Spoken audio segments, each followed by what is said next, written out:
Papa mummy के लिए best gift Saregama कारवां। इसका ऑटो अपलोड होता काटा वीडियो है।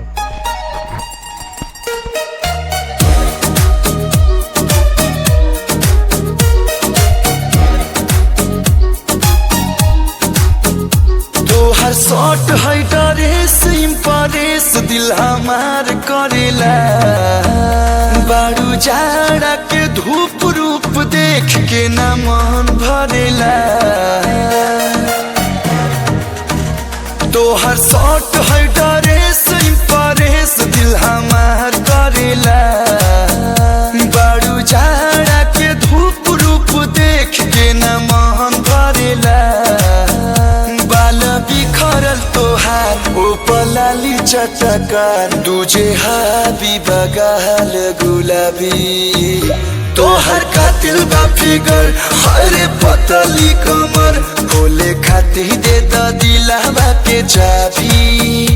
तोहर अखिया भइल बशरबी तोहर कातिल बा फिगर।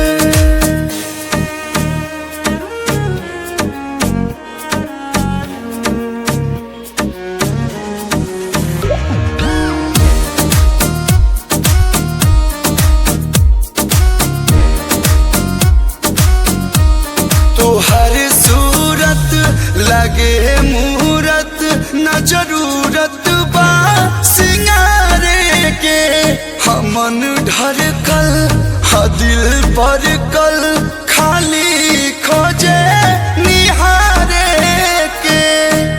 करे काजरा कतल गजरा हलचल तोहर गुस्सा बगोरी खराबी।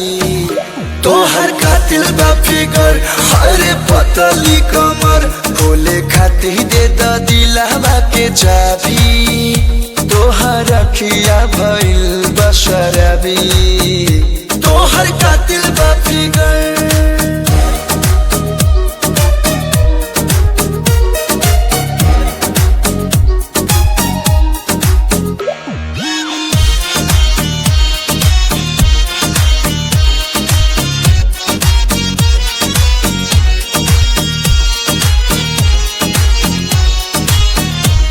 करे घायल तोहर पायल प्रियांशु प्रिंस के दिलावा हो कहे कलुआ बांधिल पलुआ न कोनो बात गिलावा हो।